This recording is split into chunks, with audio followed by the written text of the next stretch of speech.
are calling to order this meeting of the Planning and Zoning Board for April 23rd, 2018. We begin, as always, with the adoption of the agenda. Does anyone have any changes or alterations to the agenda? If not, I would look for a motion to adopt. I'll make a motion to adopt tonight's agenda. Is there a second? Second. All those in favor of adopting the agenda, please say aye. Aye. Any opposed, say no. That motion carries unanimously. We will now go to our minutes. First, we will take the work session, and then we will talk about our regular meeting. Does anyone have any edits or changes to the work session? How about to the regular meeting that we had on March 26th? If not, one motion would take care of both sets of minutes, if someone would care to do that. So moved. Is there a second? Second. All those in favor of approving the minutes for both the work session and the regular meeting in March, say aye. Aye. Any opposed, say no. That motion also is unanimous. We will not be addressing the rules for our public hearings this evening because we have no public hearing meetings. We have rather one case that does not require a public hearing, which has a much more streamlined set of procedures. The staff person, in this case, Ms. Grannon, will come up and speak to us about the particular case. After that, the applicant will come and speak to us and have 10 minutes to address us. We would then ask questions of the applicant or of the staff and then render a decision after a little bit of deliberation. That is all. We will not have any interaction with the public without a public hearing this evening. So our case for this evening without the public hearing is 17 REZ04. Good evening, Ms. Grant. Good evening. Welcome. This is a rezoning request, 17 REZ04 for a portion of the Weston Planned Development District, specifically tract ONI 3, which is also known by the subdivision name of Weston Manor. Subject property is highlighted here.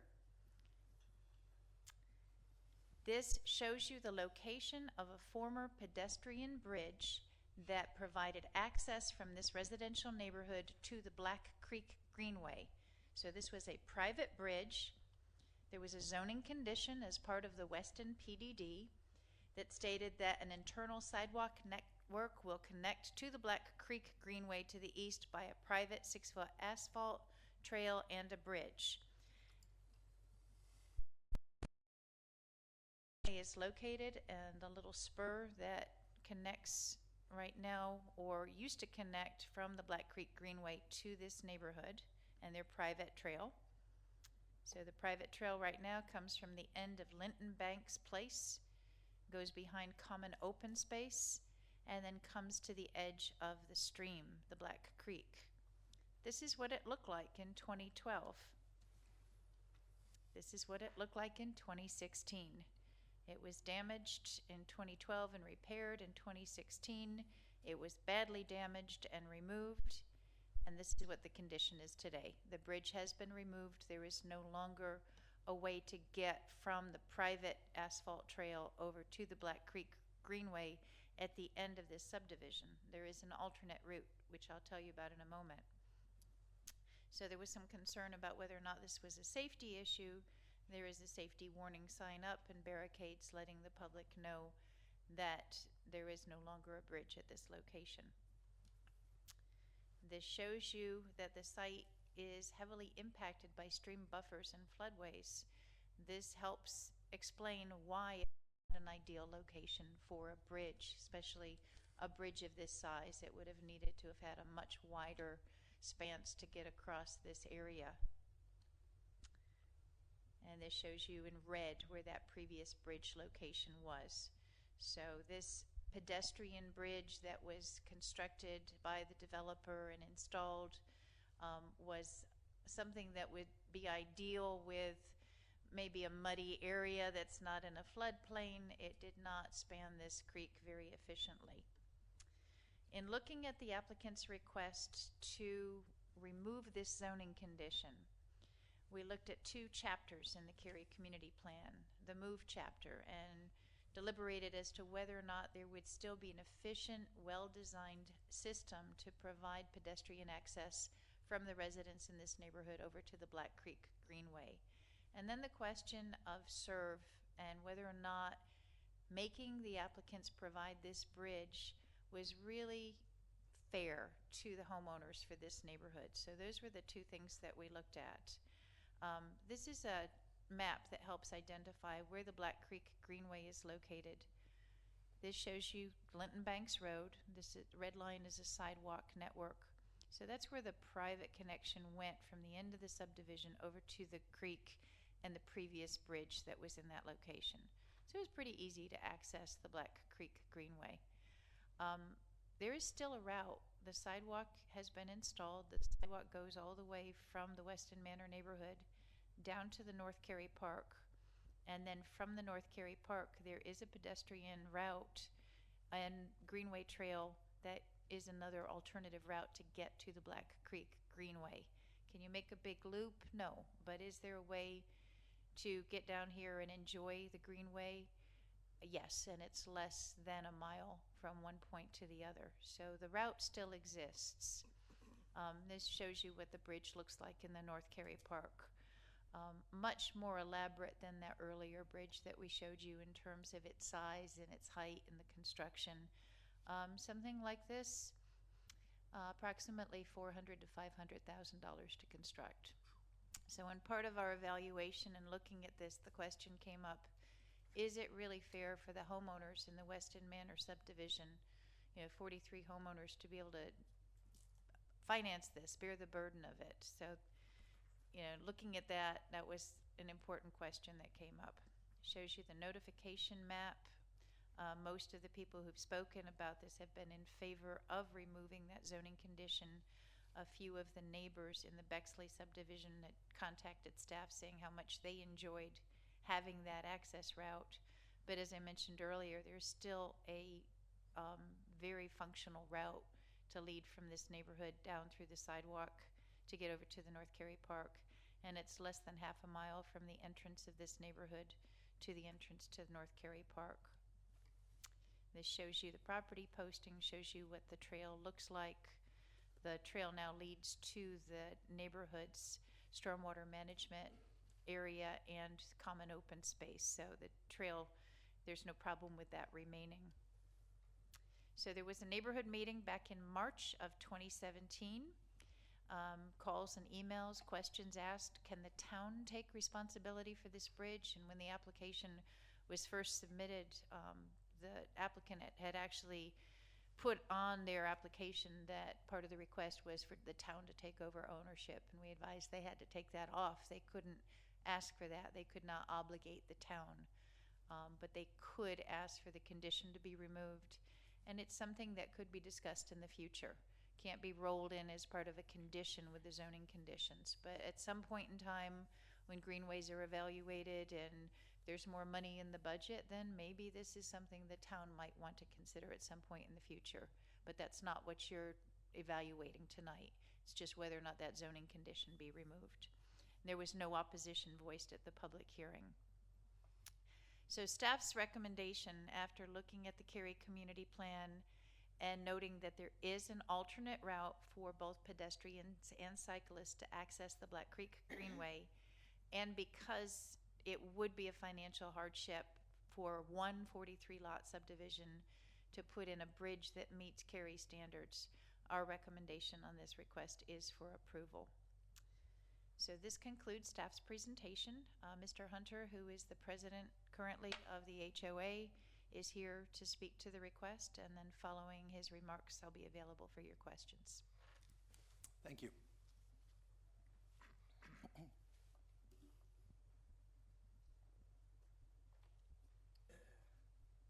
Mr. Chairman, Board, thank you for this time. Can I get you to move one podium over? Thank you very much. On the right spot? Yes. Again, thank you for the time to allow me to come before you. My name is Mike Hunter. I am not only the president of the HOA, but I'm also one of the original developers. And I have been the president of this HOA for a good number of years. This is the last ingredient that we have. I am here because we are very concerned about our homeowners. This bridge, when we built it, was built upon the engineer's specifications with regard to the FEMA levels. And the first picture that Ms. Grannon showed you showed a 100-year flood. The second time the bridge was blown out, it was a 500-year flood. So we had a 100-year flood and a 500-year flood within a matter of 2 years.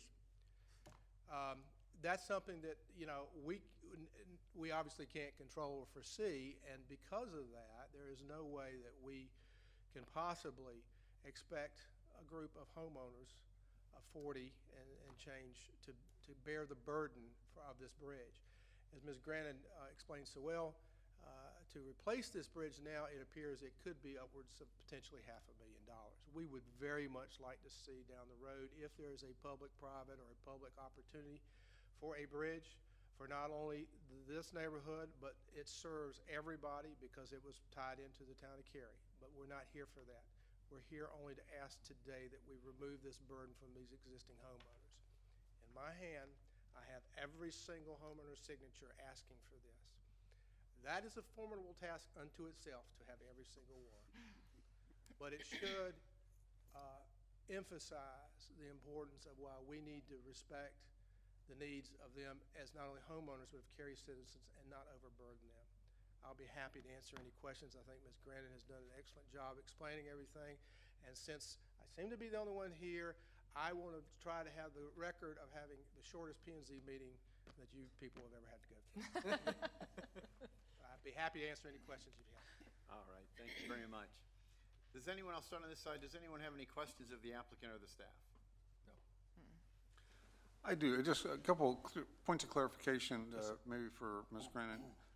What's the point of demarcation from where the HOA property ends and the town's responsibility begins? Is it at the river? Is it at the creek? Is it on the other side of the creek? No, I'm just curious. The trail, right? yeah, it's probably right at the edge of the creek, probably the top of the bank. Okay.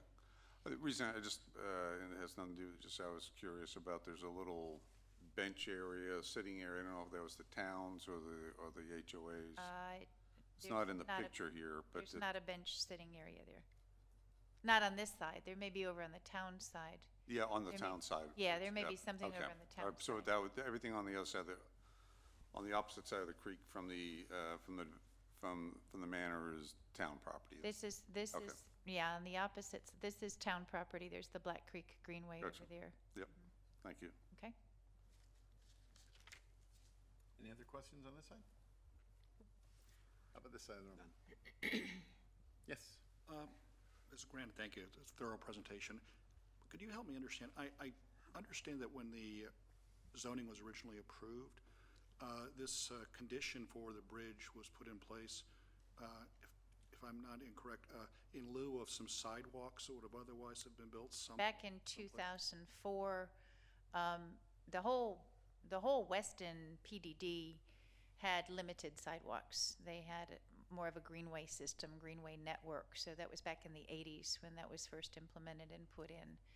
And as some of the development was converting from office to residential use, part of the justifications for why sidewalks were not needed was because of the greenway trails and the greenway network.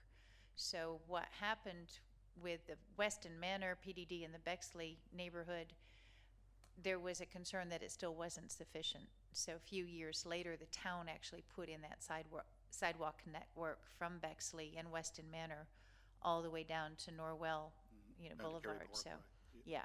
So it was part of the town's project to actually get those sidewalks installed. So the town did that because the developer had gotten approval to do the bridge instead of the sidewalks? I think it was the town recognized that there was still need, that wasn't enough. And the developer did do sidewalks in their neighborhood as required. But not along Norwell. Right, exactly. Okay, got it. Okay. So I noticed here in the presentation that you put together, there's a comment here about this bridge went through some sort of a design review with the town of Cary, the planning department and such, and it met some approvals, I guess. And I don't know if there's a permitting process and inspection process that comes along with bridges as there would be for all kinds of other construction. I mean, is there? Mr. Clinton is here to speak to that. He was actually more involved with it, so I'll turn it over to Dan Clinton. Thank you. Thank you. Thank you. You can use this one. It's up a little higher. When the plans are submitted, they're sealed by a professional engineer, certifying that they meet all the requirements that are set forth to build this. So there was an approval process that went there. And the comment here, though, that's interesting is, and I'll just read right out of the worksheet here that we all got, and it's online. The bridge was subsequently constructed as the neighbor was built. The location and height of the bridge were not conducive to ensuring its sustainability. So was that understood when it was approved? Yeah, it's a little messy. The maps that were in place at the time were older FEMA maps. So if you look at the flood elevations that are with the preliminary maps that are coming out now, they're much, much higher. The maps that were in place were established before this watershed developed. So that was a factor in the mix. And then the elevation that was set was surveyed in the field, and there appeared to be some confusion over the ability to move a flood line by the engineer. So the engineer submitted a plan that showed the bridge above the floodplain elevation, and town saw that and approved that. Okay. So, all right, so nonetheless, the bridge was damaged before and it's now gone, but perhaps things have changed with regard to a lot of assumptions, I guess, from That watershed has changed pretty significantly over the past 20 years. Got it. So I saw something in the neighborhood meeting notes that said, and I think you mentioned it, Mr. Grannon, as well, that a new bridge of a level and character like what you see in the park just a little bit to the south, hundreds of thousands, maybe $500,000 to build a bridge like that. Correct. But I think in the neighborhood meeting there was mention of a bridge, in kind, something like this would be a much less costly bridge. And what We was did that not number? go into that level of detail with it. I don't know that we had an estimate with that. Staff didn't have an estimate on Okay, I that. just saw some words in there about a number which was substantially lower, but there was something to do in kind. Clearly, this is probably a location that That might have been something that the applicant had anticipated, I think, got it. perhaps, Okay. that there was some discussion that it, All right. And as the situation sits right now, given there's a problem with the zoning that this bridge is not here, what's the consequence of that to the homeowner association and the neighbors? I mean, is there a, it's a zoning violation, and with that there, it's a hardship then to get the burden of responsibility. The homeowners don't want to take over responsibility for the HOA with this hanging over their heads. So the developer is still obligated to correct that zoning condition. And as you've seen, it's not been an easy zoning condition to meet because of the nature of the I certainly see topography. the issue given where it's at. But is there eventually somebody gets fined or compelled to do something given where we are We right sent a notification to the HOA letting them know about this violation and telling them that they needed to either ask for the rezoning or replace the bridge. or replace the bridge? Yeah. So that's what we're And obliged them to do. we would very much like to avoid fines if we can. We're trying to work with them, so that's why I we're wasn't here. suggesting that, I just trying to Yeah. understand how the. That's process always the works. first approach, is to see if you can reach common ground. Okay, thank you very much, that's all the questions I have. Any other questions on this side? I do. If this is subsequently approved by the town council, and at some point in the future, the town wants to come back and put a bridge in there, will all of the easements and right-of-ways remain in place through the neighborhood, or will there be some sort of reversion? It is a private pedestrian path in the residential neighborhood today, currently.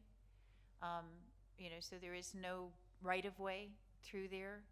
The public greenway would be on the town's property, unless there was some, discussion about the town acquiring, land along that private asphalt strip. But right now, that's a private connection.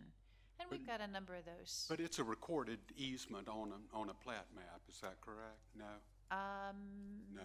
Gosh, I didn't double check the plat map, sorry. I think it's, I believe it's dedicated to the HOA. yeah, okay. So it's a HOA easement, so it is a private easement for the neighborhood. Okay. So if the town wanted to come back later and put a bridge in there, that could be an issue. No, the town's property is where the bridge would be, yeah. Yeah, but but if the homeowners association has built something else on that piece of land, then you've got a bridge to nowhere. It goes right up to the, yeah.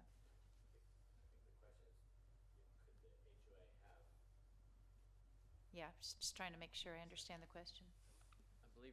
I believe your concern is if the HOA had a different use for that property. That's right. Then would okay. we still be able to access the bridge location? Okay, yeah. And we would have to obtain an easement then from the HOA. Okay. Yeah, we would have to get an easement if any portion of a bridge went onto HOA property. We would have to obtain an easement from them. Okay. Any other questions? Just one little thing to be straightened out, if I can ask the applicant. Are you, as the developer, are you still the HOA, or has the HOA been transferred over to the homeowners and you just happen to be president because you live there? Technically, this is a hot potato, or maybe informally, it's a hot potato. I do want to make clarification. We, as the developers, are not obligated. We fulfilled all of our obligations. The dilemma is that there's really no one who is willing, nor should they, want to step up and try to get this problem fixed. It's one of those unforeseen things you just couldn't imagine. And because of that, we have been more than willing to, to run the process and work through the process to try to alleviate this burden on the homeowners association. Great. I am acting as an agent on behalf of the Weston Manor HOA for your purposes. That's perfect. Thank you. Any other questions? Does anyone have a motion they'd like to make? I'll be glad to make a motion. Go right ahead, Steve. I move that the board forward case number 17 REZ 04 to Town Council with a recommendation for approval as it is consistent with the comprehensive plan and all other applicable plans and is reasonable and in the public interest for the reasons discussed. Is there a second? Second. I think she She was first. Either that or my right ear works better. Any further discussion? To me, this is a very reasonable request. I don't really know how they could foresee this. It's to me, just to ask these 43 people to each pay over $10,000 to replace this private bridge, just to me seems like an awful burden to place on them. And it just makes a lot of sense just to go ahead and waive this stipulation so everybody there can move forward. Pretty much everything that he said. I'm looking at this from a homeowner perspective, and would I really want to pay that out for a bridge that I've already got a connection to the Greenway in another area that's not very far away. So it just, from a homeowner perspective, it just doesn't make sense. So that's why I agree. Any other comments on this? Yes. I'm going to say no. And I am completely in the mindset of the homeowners.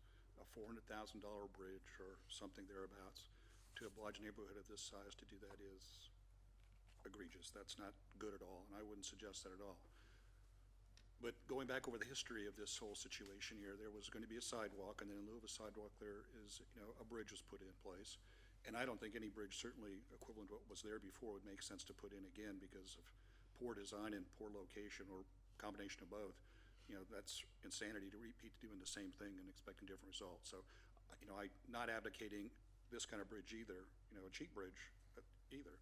But there's no place within our plan where we have a policy which is we have infrastructure or things that help us move or things that help us enjoy the community in our parks and such like that, where we take those things away and don't replace them. We always make something better, make something new. We may replace something with something better.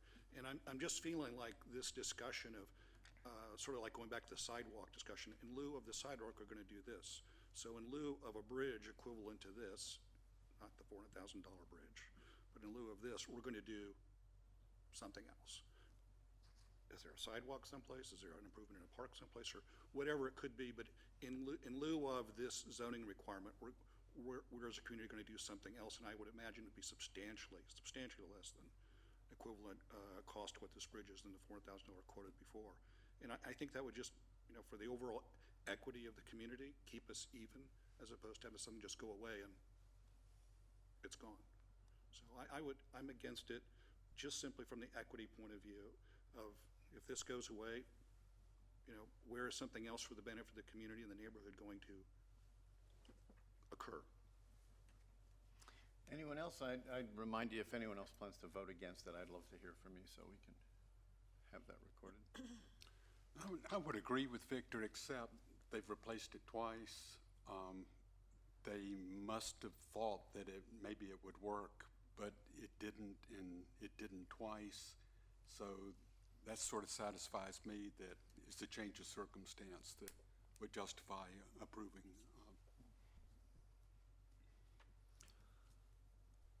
I'm going to vote for it in favor, but Victor's points are well taken. I really wrestle with this, but this is, having been there yesterday, it's on private property. The access is on private property. It was a private bridge. The homeowners are saying they no longer want that amenity. Points taken about this was conditioned in development, but it was replaced. Whether with the flood maps at that time were hard when doing flood maps to predict the future. So it is what it is, and I just look at it now, it's like, okay, so we have a private property is going to terminate at the creek. Homeowners have access both up to North Cary, and there's also access, it's not a sidewalk, but half a mile down towards Weston also. So probably be cheaper to put a sidewalk going in that direction than it is to put a new bridge. But mixed feelings about giving up a condition and not getting anything back in return, but understand the hardship, but do recognize that this, is private property. There's no amenities for public access because you're accessing on the HOA property. There's no parking in that cul-de-sac. So it's, in some ways, it's the 43 the 40 some odd homeowners there are losing their amenity, but it's not really losing a public amenity per se, open access to all public members of the community. Yeah, I guess I'd want to add on to that a little bit and take Victor's point maybe to the next step. It's not my job, it's not our job here to arbitrate whether things were done in good faith, but it sure seems like when you said they've replaced it twice. I mean, they've really tried, and they used all the maps and all the tools available to them to do what they thought was something that would last a good long time, and it just so happens that it didn't. It's just one of those things. All we're doing is taking away the obligation. We can take this obligation away today, and tomorrow they could decide to try it again and build another one. I mean, there's nothing stopping them from doing it. We're just removing the obligation for it. So I don't really have a problem with that. The access is only essentially for those 43 homes. It's not like another neighborhood would pass through their neighborhood and we're denying them access to the greenway because they can go down the sidewalk just as quickly to get there. So this is really one of those deals where the neighborhood, like Dan said, they're the beneficiaries of this amenity, and they've decided that it's not worth it. So all that's hanging over their head is this obligation, and for the HOA president or agent to explain to us that that's also keeping. Maybe there's other things too, but that's one of the big things preventing this from transferring the HOA over to the property owners, is because they don't want to get that and then have this big obligation. So, we can get a lot of things moving just by removing this obligation, and that HOA can get started, and the developer can go on to do other things, and everybody can get on with it finally. That said, here's what I'm worried about, and I'm going to support this. No, this is a no-brainer to me. I'm worried about the next time a case comes through and a developer says, you know how the town wants X amount of green space? I'm going to give you even more green space. I'll tell you what, I'm going to build this, that, and the other thing. I'm worried about a jaded eye from maybe members of this board, subsequent board going, we've heard that before. And I don't want that to happen because they did everything they possibly could have done. This was a 500-year flood in a vastly more voluminous waterway than anyone thought. This wasn't anybody trying to skimp away on something. And I really hope that doesn't happen. I hope there's no chilling effect later on down the road for other amenities proposed by other developers as zoning conditions, because there's no reason they should be looked at any harder for something that's really just the force of nature. So I hope that doesn't happen. I fear that might go that way a little bit based on some of the comments we've heard, and I just hope that never comes to pass. Does anyone else have anything else? If not, I'll call this to a vote. All those in favor of 17 REZ04, please raise your hand and say aye. Aye. Any opposed, raise your hand and say no. No. We have an 8-1, the motion passes. Thank you very much. Thank you. Does anyone have anything else they'd like to bring up, new or old? Otherwise, we are ready to call a motion to adjourn. I move we adjourn. A second. All those in favor, please say aye. Aye. We are adjourned. Thank you and good evening.